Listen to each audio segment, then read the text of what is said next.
The good life really starts with understanding who you really are and actually defining what it really takes and what it will take to provide fulfillment, to provide significance, to provide abundance in your life. You know, the good life for one person could simply be, material wealth, success in the form of financial abundance and financial possessions. It could be fame, it could be fortune. To another person, it could really just be a life, filled with passion, a life of purpose and meaning. To another, it could be a life shared with loved ones, and where there is love and there is happiness and there is joy. And to another, it could really be a life that actually does not have any pain and any sorrow. And so all of the definitions in their rights are not really, I would say, are not really wrong. It all depends on what we want individually. So one of the first things I would always encourage people, and I want to encourage you, is define success and what it means to you. I believe that the good life should comprise of all that life has given us to give us the abundant life, and that should be a combination of good health and prosperity. That should include love, joy, happiness. That should include wealth. That should include purpose and wisdom. That it should include everything that helps you fashion for yourself a life that you can look at and you can say, I was glad I was born, and I'm happy that I had an opportunity to live a really, really fulfilling life. So start with the definition. I think start with yourself. It's very easy to be distracted and to be seduced into how other people define success and how other people define the good life. But remember this, that if you live your life to someone else's standards, you will always be found wanting. Is that you will never be satisfied, because it's like running a race where the finish line is constantly moving, or running a race that doesn't actually take into account who you really are and what you were born to do. We were all born for a different reason. Is that you have a uniqueness about you, that your uniqueness really identifies how you will be fulfilled. Your uniqueness actually shows and provide clues to what you were born to do. And because we're all different, and because you're different from me, and I'm different from you, it means that what fulfills me and what satisfies me may not satisfy you, and vice versa. But also what's interesting is actually every day you grow. And because you grow every day, it means your desires will change, your needs and wants will change. And so what you define as success is almost a constantly changing photograph. I like to think of the good life as like running a race. It's not the destination that counts, it's the journey. But most importantly is the experiences that you actually get to encounter, the moments you get to share during that journey. And so the first thing I want to encourage you to do really is define what the good life would mean to you and write it down, because until it's actually crystallized in written form, is that some of the ideas you might have are simply like wishes, is that they don't really have any substance to it. But also when you crystallize it in written form and you give it some permanence on paper, what it helps you with is it helps you almost qualify some of your ideas. When in written form, you can look at it and you can say, well, maybe in written form it's not really what I want. So you can make adjustments. To have the good life, you have to understand that actually the life itself is not just a simple equation, that it has component parts. And each of those component parts actually play different roles. Let me use the example of actually trying to cook a meal. That life actually gives you ingredients and simply says, you mix the ingredients you want and create the dish that you want. And so the quality of your life really starts with understanding what ingredients do I need to really give me a fulfilled life. And because of that, I see the good life really as a combination of what I call a science of living well, or a science of life, but also an art of life. And let me explain the difference. You see, with a science, it simply means that the possibility of replicating the same results is a lot higher. That simply success in itself in any area of life leaves clues. And if you mirror, if you model, if you learn and apply the same success steps that someone else has done to achieve a particular result, then you can get the same results. Very easy. Now, that is the science. It simply says it can be replicated, and that by replication and following exactly the guidelines, that the results are guaranteed anytime and every time. Now, that's great. But what's beautiful about life is that what fulfills me may not fulfill you. And like I said earlier on, that could also be as a result of we being different, but also just being a result of the impact of time and the fact that we're growing.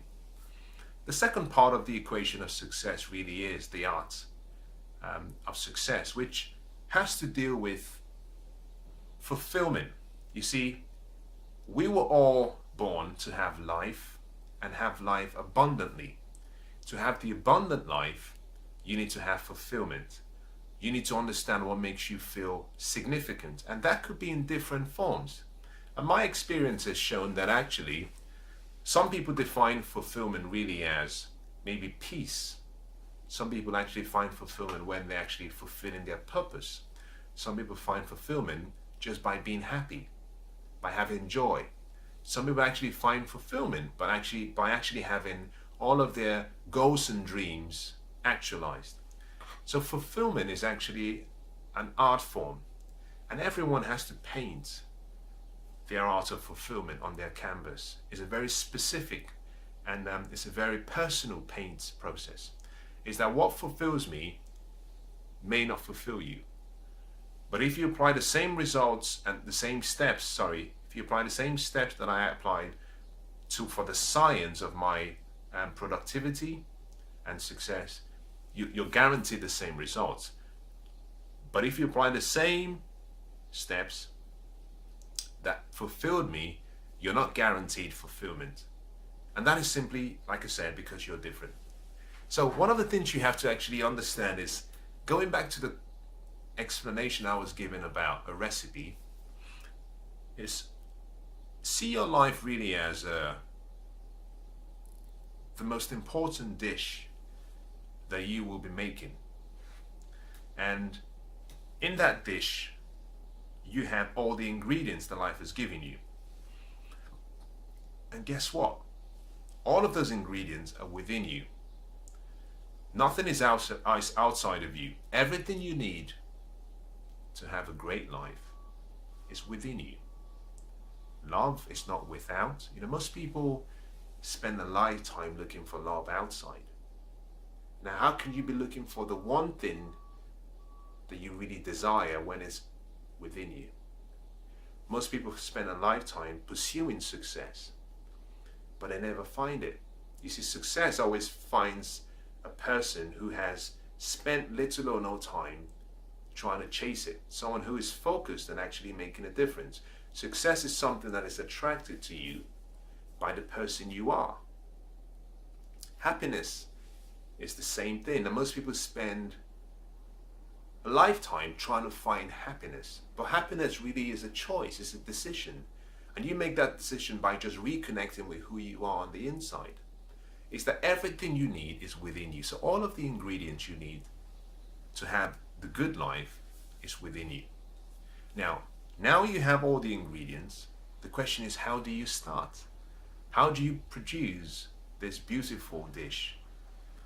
Well, my recommendation is to understand that what you call the good life, what you call the great life, is often something that you see as being far in advance, something in the future.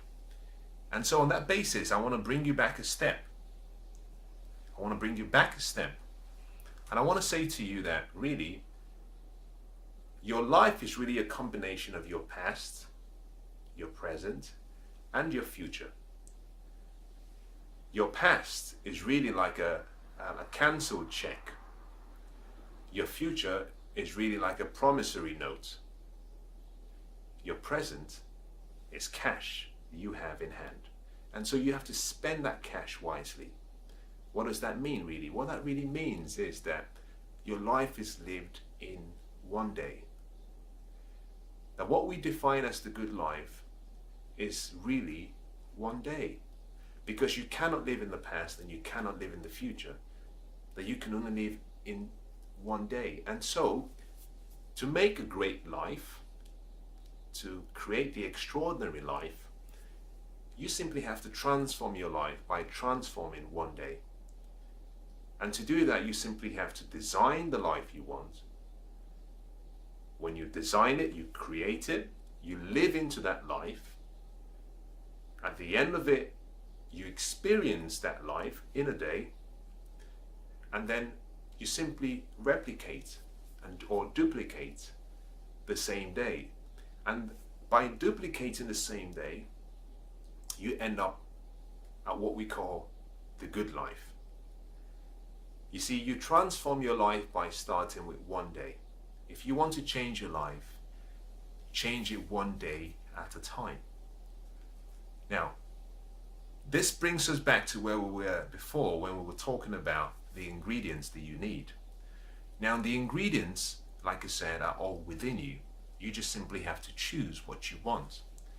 You see, everything around you, everything in life has freely given you, the sun, the moon, the sky, the stars, breath of fresh air, the breath of life in you, everything, the beauty of the animals, the beauty of nature, everything is yours.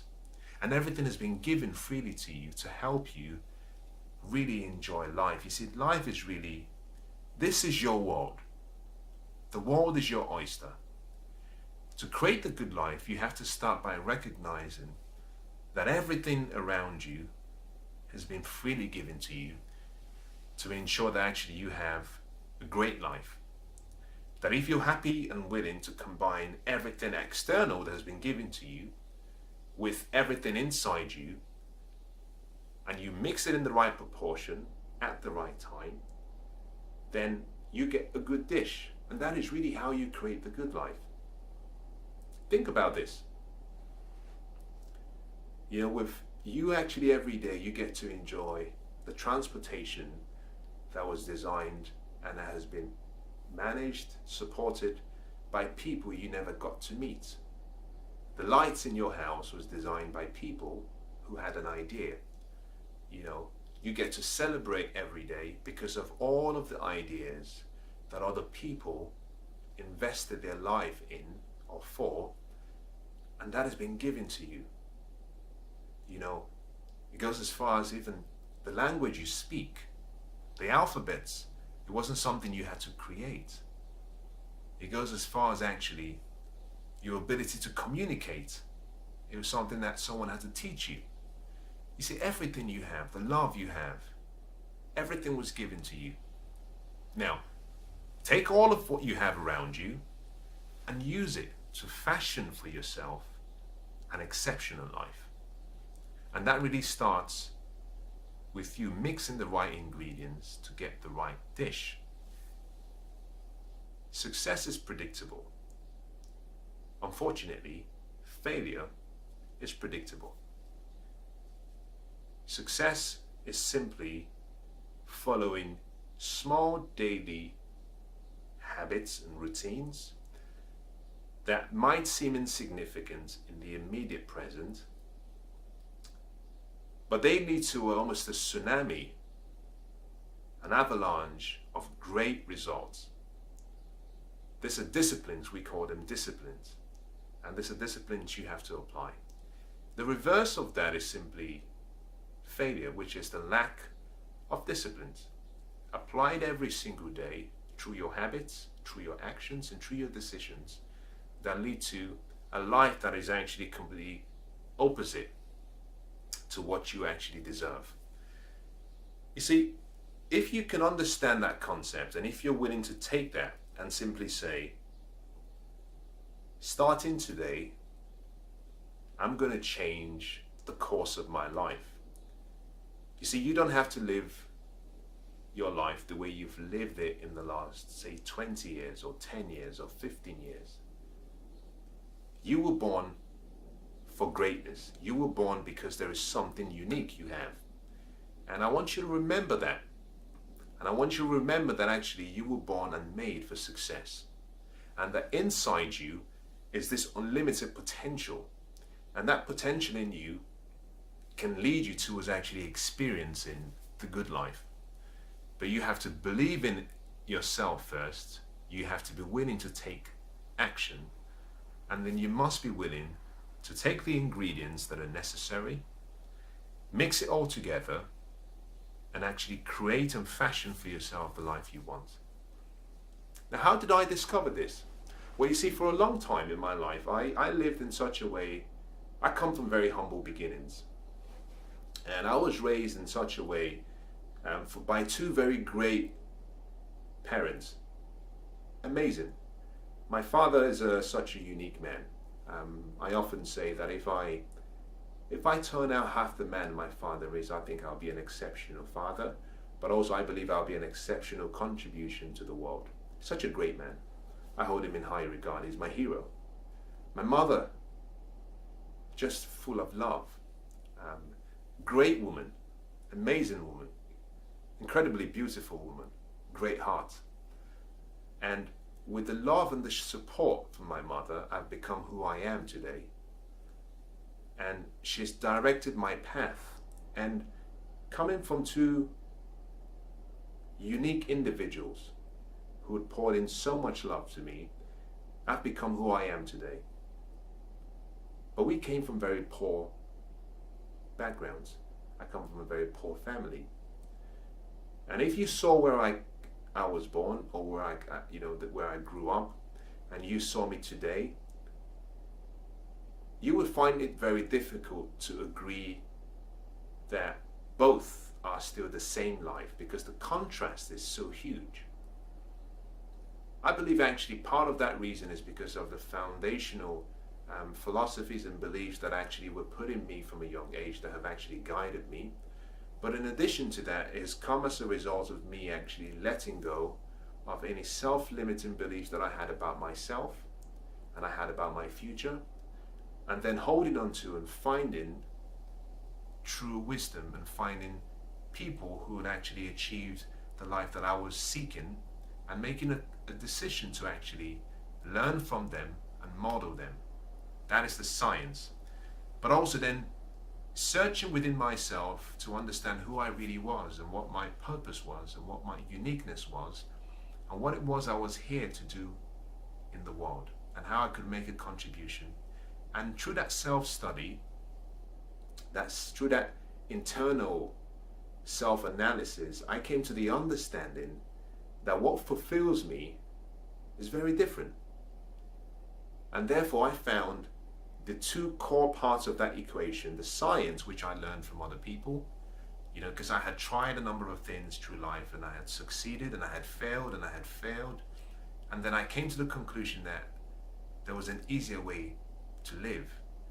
And I made a decision that everything I wanted, I would first study what I wanted.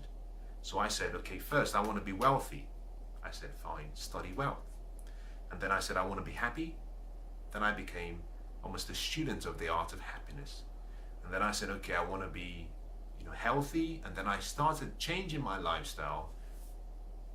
And all of these I started doing by modeling people who were achieving what I wanted to achieve. Then I combined it with actually what really fulfilled me and what made me happy, what made me feel joyful, what gave me peace. And in the combination of that cocktail produced what I call, for me, the good life. and I found it. When I found it, I found myself shouting like, Eureka, I found it.